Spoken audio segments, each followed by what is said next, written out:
Messieurs et dames, merci de nous suivre. Merci de regarder Réfléchir autrement, votre chaîne sur YouTube bien sûr. Merci à vous tous, à vous toutes également. Aujourd'hui, nous sommes encore là pour vous parler des différents thèmes qui vous poussent à réfléchir, pas comme tout le monde. Alors, comme vous le savez très bien dans cette émission, nous recevons Monsieur Lionel Kalunga, lui d'ailleurs qui nous développe ce thème. Aujourd'hui, il va nous parler je crois que c'est une question que tout le monde se pose, est-ce qu'un pasteur, c'est-à-dire celui qui est dans une église, qui gère une église, qui est gérant ou je ne sais comment, est-ce qu'il peut divorcer? Je crois que peut-être dans votre quartier, vous en avez un ou deux qui ont divorcé et cela a fait un sujet de débat. Mais aujourd'hui, Monsieur Lionel est là pour nous éclairer si un pasteur peut divorcer. Monsieur Lionel, bonjour, bonsoir. Merci d'être dans Réfléchir autrement. Bonjour et merci aussi pour m'avoir accueilli et bonne réflexion à tous ceux qui nous suivent. Voilà, merci à vous. Déjà, nous ouvrons notre thème d'aujourd'hui. Bien sûr, est-ce qu'un pasteur peut divorcer? D'abord, on commence par oui ou non. Ça dépend. Je peux dire oui et je peux dire non. Ça dépend des contextes. Parce que si j'ai dit oui, ça sera comme si c'est acceptable facilement. Ça veut dire que il y a ce qui peut pousser un pasteur à divorcer. Parce que un pasteur, c'est quelqu'un qui marche selon les orientations de l'Éternel. Si l'Éternel lui dit, cette femme, je ne l'aime pas, directement et automatiquement, il se sépare d'elle. Parce que ce n'est pas, il va me dire comment, ça c'est par rapport aux actes. Parce que ce sont les signes qui prédisent ce qui va arriver. Vous savez, la plupart de fois, c'est comment avec nos dames, surtout pour les pasteurs. Lorsque le pasteur est appelé par Dieu, il est encore dans le faible commencement. La femme gère bien le bien du pasteur. L'administration est encore plus faible. C'est 20 membres, 10 membres, 15 membres. Peut-être c'est le beau-frère qui est à la caisse. Les comptabilités, c'est pasteur et sa femme dans la maison qui font ça. Gestion de fidèles, c'est peut-être la belle-sœur. C'est comme une entreprise familiale. Maintenant, les messages croient, les messages commencent à avoir d'autres fidèles, ça attire les gens. Les pasteurs se retrouvent avec une capacité de 1000, 1500, 3000 fidèles d'abord qui sont physiques et d'autres fidèles qui ne le sont pas aujourd'hui avec le monde Internet. Ils commencent à voyager. La comptabilité, ce n'est pas la comptabilité des quelques francs, mais ça devient la comptabilité d'autant de francs. Il faut un expert. Ce n'est plus encore le beau-frère, on engage un expert. Gestion des fidèles. Peut-être le beau-frère devient trop conflictuel. Les pasteurs voient, je dois chercher quelqu'un qui a la dimension de ses fidèles. À la fin, c'est la famille qui est en train d'être séparée de la vision du pasteur. Dieu commence à envoyer d'autres personnes. Maintenant, la femme veut ramener les pasteurs aux 20 membres. Ça ne va pas marcher.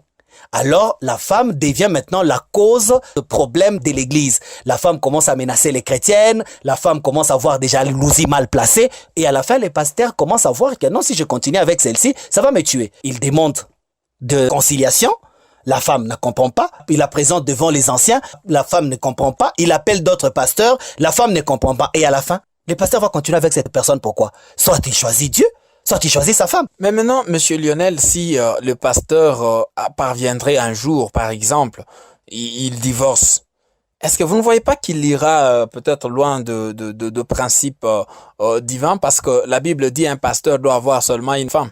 Est-ce que si les pasteurs divorcent, ça sera possible? Est-ce qu'il sera encore en communion avec Dieu? Bon, être en communion avec Dieu, l'homme selon les cœurs de Dieu, c'est David. Il y a des choses que Dieu permet que l'homme ne peut jamais expliquer. C'est pourquoi moi, je ne veux pas me mettre comme un juge de pasteur. Si je dis qu'il peut divorcer, ça veut dire qu'il y a des raisons qui le poussent à les faire. Mais il ne peut pas aussi divorcer si ce sont des besoins purement égoïstes. Ça veut dire que je trouve que non, ma femme n'est plus encore belle, mais elle peut rendre cette femme-là belle. J'ai dit, quand la femme n'accepte pas d'accompagner encore la vision du pasteur, il peut être libre de divorcer. Parce que ça devient maintenant un problème. Ça devient comme une épine dans le pied du pasteur. Il ne saura pas avancer. C'est ce que je suis en train de dire. Maintenant, dire que la Bible ne dit pas ça, ça c'est très compliqué. Parce que quand David dansait, la femme, là, l'enfant de Saoul, commençait à se moquer de David. Toi, un roi, tu oublies vraiment que tu es un roi. Ce n'est pas David qui a demandé à Dieu de frapper sa femme de stérilité. C'est Dieu qui a frappé sa femme de stérilité. Vous voyez? Donc, Dieu est Dieu et Dieu a sa compréhension de choses. Moi, je prends le cas. David sort avec la femme d'autrui. Cette femme-là, David commet le meurtre. David fuit. Le premier fils est mort. Et puis, le deuxième fils, c'est celui-là que Dieu choisit pour construire le temple. Si on était dans le monde aujourd'hui où on aime critiquer tout, On pouvait dire que c'est David-là, ce n'est pas quelqu'un qui craignait Dieu, alors que c'était la volonté de Dieu. C'est pourquoi dans ce monde-là, moi, je n'aime pas trop entrer. Si aujourd'hui nous essayons de réfléchir sur ça, c'est pour amener les gens à ne pas critiquer. C'est lui qui est choisi, c'est tout. Vous ne connaissez pas l'alliance qu'il a avec son Dieu. Vous ne connaissez pas ce que Dieu lui a dit. Si c'est un divorce qui est fondé sur son égoïsme, Dieu le punira. Si c'est un divorce qui est fondé sur ce que l'Éternel a prévu, pourquoi vous voulez entrer en conflit avec Dieu? Laisse-le. Si vous trouvez que ça ne marche pas, vous n'aimez pas ça, ne le faites pas chez vous. Mais laisse-le avec son appel, parce que ce que Dieu a fait en lui, vous ne le connaissez pas. Les pactes qu'il a avec Dieu, vous ne les connaissez pas. C'est pourquoi aujourd'hui, il y a des gens qui sont frappés. Vous êtes frappés seulement inutilement parce que vous critiquez ce que vous ne connaissez pas. Oh non, comme il a fait ça, c'est un envoyé du diable, c'est quelqu'un des sciences occultes. Mais après tout ça, si Dieu est avec lui, Dieu ne l'abandonnera jamais. Vous allez critiquer, vous allez parler à la place que votre vie soit bénie. Votre vie continuera toujours à être maudite. Pourquoi? Parce que vous critiquez ce que vous ne comprenez pas. Il peut ou ne pas divorcer. Ça dépend des circonstances.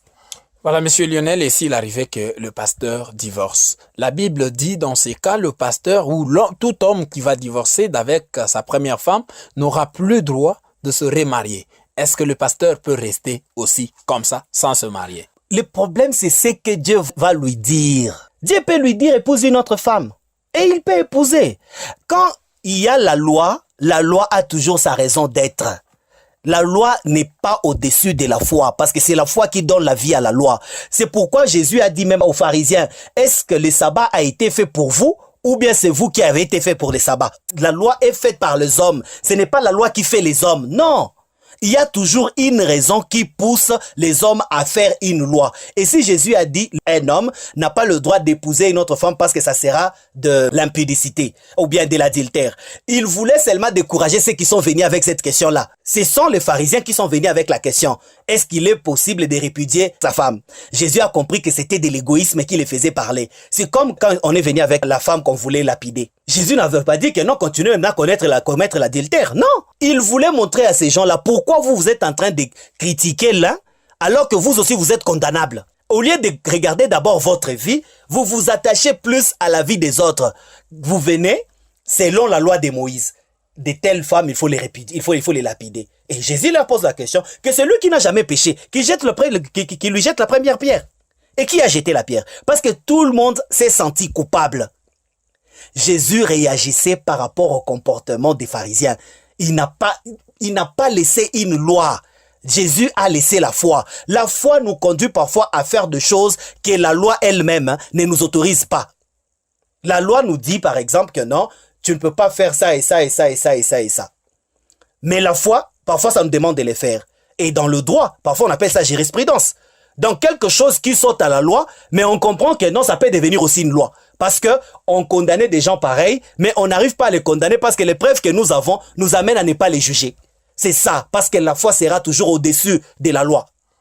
Maintenant, dans les cas d'espèce, les pasteurs divorcent, les pasteurs épousent une autre femme. Alors, on peut dire que le pasteur n'a pas eu la capacité de maîtriser sa femme. Est-ce que ce pasteur-là qui n'a pas maîtrisé sa femme malgré son comportement, peut-il maîtriser l'Église? Et maintenant, si nous partons comme ça, on va aller aussi dans le sens de juger un peu Dieu. Dieu lui-même s'est repenti pourquoi il a choisi Saoul. Est-ce qu'il n'est pas Dieu? Pour se choisir David. Il a dit, je me repens d'avoir choisi Saoul. Je vais chercher quelqu'un qui sera selon mon cœur. Il choisira David. Pourquoi? Parce que quand nous sommes encore au début, parfois on fait des erreurs. On peut choisir par rapport à nos yeux, mais on ne choisit pas par rapport à notre cœur. Et à la fin, lorsqu'on commet cette erreur-là, et en la corrigeant, on choisit maintenant par rapport à notre cœur. Il y a de ces femmes-là qu'on épouse parce que c'est l'Église qui nous impose à l'épouser. Tu vois que non, tu ne peux pas épouser dehors, tu dois épouser seulement une femme qui est dans ton Église parce que vous avez les mêmes compréhensions. Alors que peut-être Dieu voulait que tu épouses une musulmane parce que ton choix va aller avec la vision que Dieu est en train de préparer pour toi. Mais comme tu as fait un mauvais choix au début, à la fin, tu comprends que ça ne colle pas avec la vision parce que c'était les corps qui se sont réunis, mais les esprits ne se sont pas réunis. Et demain, tu épouses une musulmane, les gens commencent à insulter. Regardez comment est-ce qu'un chrétien peut aller là-bas.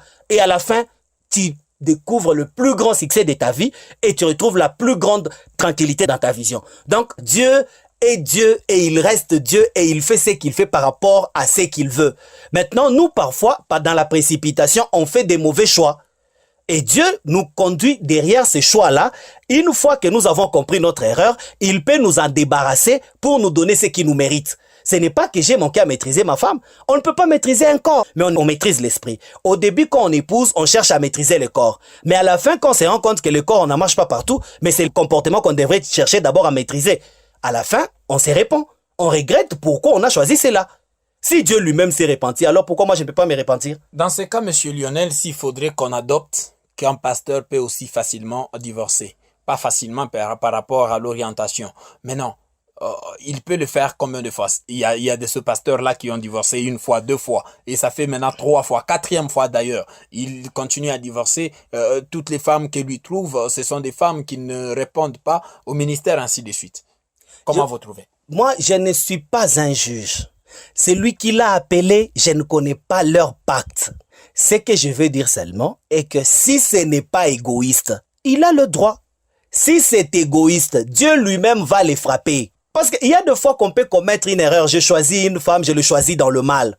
Peut-être dans la précipitation, il m'a frappé aux yeux, je me rends compte que c'est une erreur. Alors, à la place de condamner mon erreur, je continue à condamner la femme. C'est ce que j'avais dit dans une de mes émissions. Lorsque je condamne la conséquence, je ne grandis pas.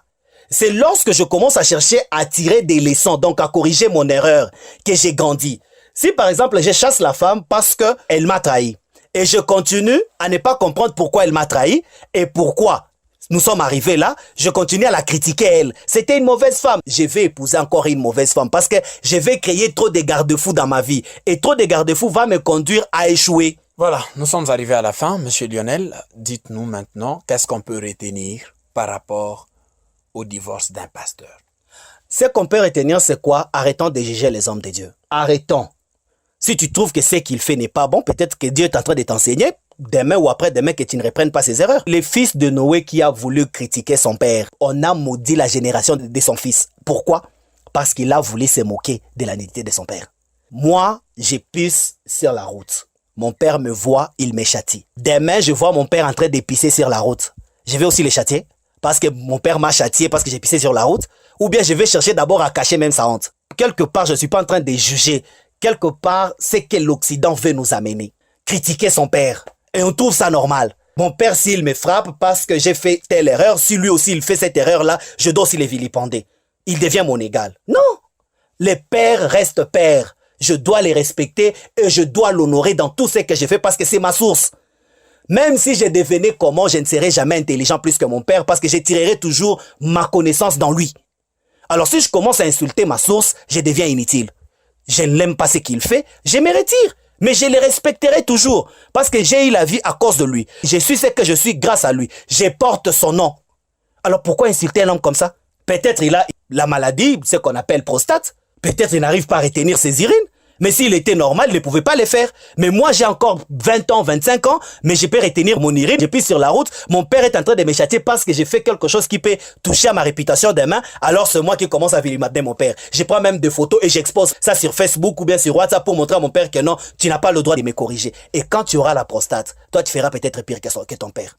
Tu n'as pas encore eu le niveau, respecte-toi. Respecte ton père, il a divorcé. En quoi ça te regarde? C'est sa vie.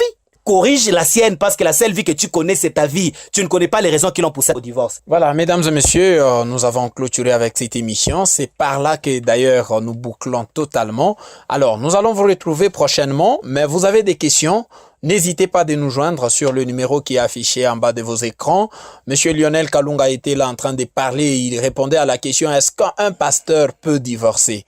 Il vous a donné tout le détail possible, mais si vous avez encore d'autres questions, veuillez nous joindre à ce numéro-là et vous allez nous retrouver. Mais n'hésitez pas de vous abonner sur notre chaîne YouTube Réfléchir Autrement. Céleste Loussa Sumboma, c'est moi. Merci à Lionel Kalunga. Nous vous retrouvons très prochainement. Au revoir.